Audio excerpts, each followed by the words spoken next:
Buenas tardes y bienvenidos a un nuevo vídeo en el que vamos a explicar la historia de Murder House, un juego inspirado en el slasher clásico y uno de los mejores de Puppet Combo. Como os habréis fijado, en el menú principal podemos empezar por el prólogo del juego, y lo primero que vemos es un niño en un set de grabación para hacerse una fotografía con un personaje llamado el Conejo de Pascua, muy popular en el condado. Tras esto, el joven llamado Justin, que se quedó dormido dentro de un fotomatón, y al despertarse descubre que se ha quedado encerrado en el interior del centro comercial. Justin evidentemente se asusta, piensa que se ha quedado atrapado y no va a poder salir hasta que le abran, por tanto decide buscar una salida por él mismo y recorriendo los pasillos del centro comercial encuentra el set de fotografía en el que estuvo con el Conejo de Pascua. Así que ya sabemos que la foto se la hizo en el centro comercial, aunque oye, si nos fijamos con detalle, vemos que está observando atentamente desde atrás. Las intenciones que tiene las vamos a ver ahora más adelante. Justin consigue encontrar una salida por una de las puertas de seguridad hacia la de emergencia, pero antes quiero que nos detengamos un momento en esto. En algunas de las paredes y escaparates de las tiendas vemos carteles sobre algunas desapariciones que han tenido lugar en el condado a lo largo de los últimos años y todas ellas relacionadas con niños.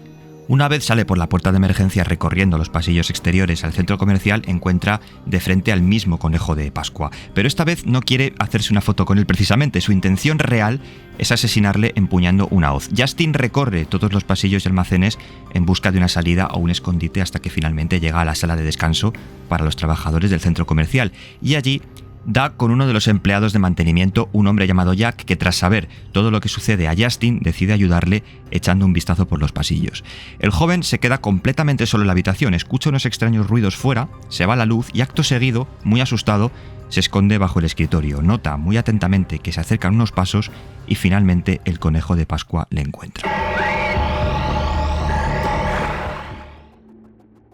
3 años más tarde, un equipo de reporteros llega a una casa abandonada a las afueras de Michigan para filmar ilegalmente un documental amateur sobre su antiguo ocupante, un asesino en serie ya ejecutado conocido como Easter Ripper, quien fue identificado como Anthony Smith años atrás. El equipo de reporteros llega a la casa bajo el permiso de su agente inmobiliario Jerry, sobornado por Gary, el jefe del equipo, para obtener un permiso clandestino de grabación. Sin embargo, al llegar descubren que no está allí, solo ven su coche y al no poder entrar, Gary ordena que encuentre una forma de hacerlo para abrir la puerta principal. La casa evidentemente está hecha un desastre, al margen del cuidado que le haya podido dar Jerry. No hay electricidad, los muebles están polvorientos por el tiempo y las habitaciones completamente abandonadas. Emma finalmente consigue abrir la entrada principal y también después de hacer varios trabajos extraños para Gary, ya que es un jefe un poco excéntrico y no muestra apenas ningún respeto ni por su equipo ni por la casa. Dana, que es una de las reporteras, en cambio les advierte que nota un ambiente extraño, malsano y que está completamente segura de que algo se oculta en esas paredes. Y tras esto es cuando Emma comienza a sospechar que lleva razón, porque justo al salir de la casa para ir a coger unas pizzas, encuentra la furgoneta completamente destrozada y una nota en el parabrisas diciendo: comienza la búsqueda de los huevos de Pascua para salvarse, el, digamos, famoso juego de la muerte que Easter Ripper llevaba a cabo con sus víctimas años atrás. Asustada, Emma comparte esta noticia con el resto del equipo y todos ellos, desconcertados, continúan con la grabación por órdenes de Gary, aún sabiendo que el cámara Tom ha desaparecido. Todo a partir de aquí comienza a ponerse mucho más complicado. Emma encuentra a Tom en el sótano y tras volver a la planta superior es testigo de cómo Dana y Gary son brutalmente asesinados por Easter Ripper mientras ella misma es perseguida por el asesino. Incluso más adelante encuentra el cadáver de Jerry, el agente inmobiliario, en el interior de una bañera. Además, cada uno de los cadáveres tiene uno de los huevos de Pascua que Emma busca. Viendo que ahora el famoso asesino es algo real y continúa vivo, la joven busca a la desesperada una forma de escapar de la casa y en la búsqueda de una salida encuentra la cinta que muestra el asesinato de Tom. Punto importante porque luego hablaremos de esto.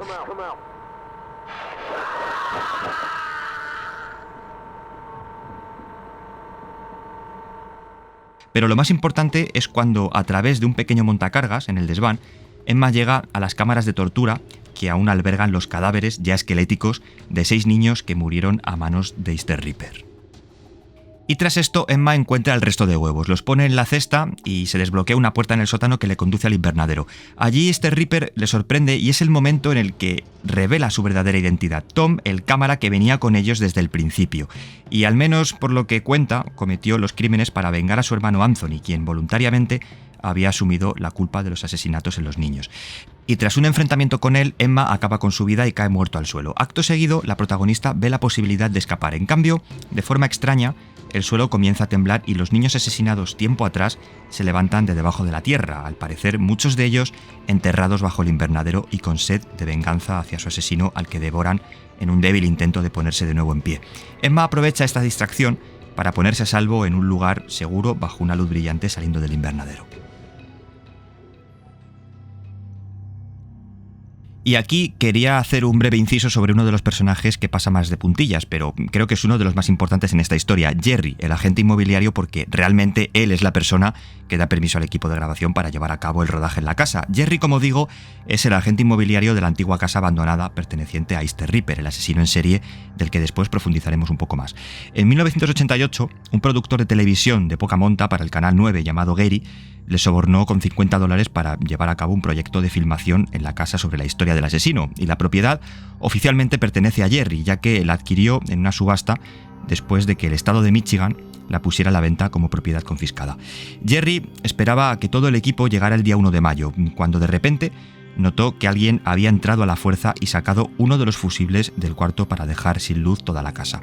Preocupado por todo esto e intuyendo que estaba en peligro, escribió una nota diciendo que buscaría arreglar la electricidad cuanto antes. Poco después fue asesinado por el intruso, Easter Ripper, que había regresado. Es hora de hablar del principal antagonista, el asesino en serie Easter Ripper, del que llevamos hablando todo el vídeo, pero del que todavía no hemos profundizado mucho sobre esta historia. El nombre de este asesino originalmente es Tom, y aunque no se revela mucho de sus primeros años, se presume que creció junto a su hermano Anthony en el interior del condado de Monroe, Michigan. En marzo de 1979, Tom consiguió un trabajo temporal como conejito de Pascua en un centro comercial, en el cual debía ponerse un disfraz y actuar como la mascota oficial, vender productos y fotografiarse con los más pequeños, pero es en este momento cuando algo cambia en la actitud de Tom. Aprovechando la cercanía hacia los niños y ocultando su identidad bajo el disfraz, secuestraba tanto a niños como incluso a bebés, llevándolos a la casa de su infancia, donde los encerraba durante años dentro de las cámaras de tortura que tiempo más tarde descubriría Emma. Una vez se cansara de retenerles o si necesitaba espacio, les liberaba en su invernadero, obligándoles a jugar a la búsqueda de los huevos de Pascua hasta morir. Sin embargo, todo cambiaría en la primavera de 1983. Una de las víctimas, un niño llamado Randy Martínez, cuyo cartel vemos en el centro comercial, escapó y le contó todos los detalles, atrocidades y hechos a las autoridades locales. Anthony, el hermano de Tom, lógicamente supo que la gravedad de sus actos le conducirían a una condena a muerte, por tanto, hizo una confesión falsa para salvar la vida de su hermano y finalmente fue ejecutado en la silla eléctrica. Durante los próximos años, Tom decidió vivir al margen e intentar controlar sus impulsos homicidas al mismo tiempo que mantenía su trabajo como conejo de Pascua en el centro comercial. Sin embargo, en 1985 se vio incapaz de continuar controlándose y todo indica que la ejecución de su hermano fue el desencadenante para volver a secuestrar niños en el centro comercial. Sus terribles actos volvieron con un niño de 8 años llamado Justin, como vemos en el prólogo del juego, que comenté en el resumen. El joven estaba en el centro comercial y se tomó una foto con el conejo de Pascua, horas antes de quedarse dormido y encerrado dentro de las instalaciones. Ya en 1988, Easter Ripper regresó a su antigua residencia, viviendo a pesar de que generalmente se pensaba que estaba abandonada. Tom se hizo pasar por camarógrafo del equipo de filmación que se disponía a grabar un reportaje sobre el asesino de la casa y vio una oportunidad perfecta para tenerles a todos cerca y asesinarles. Quería matarles uno por uno como venganza por intentar burlarse y profanar el nombre de su hermano. Para llevar a cabo este plan, cerró toda la casa, quitó uno de los fusibles y desmanteló la camioneta para evitar que el equipo escapara. El resto ya lo sabemos, acaba con todos y cada uno de los miembros, salvo con Emma, con quien quiere jugar a los huevos de Pascua, hasta que finalmente termina con él en el invernadero. He explicado la historia principal junto con el antagonista y Jerry, que creo que es uno de los personajes más importantes. Es cierto que me he dejado un final un poquito extraño, pero bueno, quería centrarme sobre todo en el principal. Espero que os haya gustado y nos vemos en el próximo vídeo. Que os sea leve.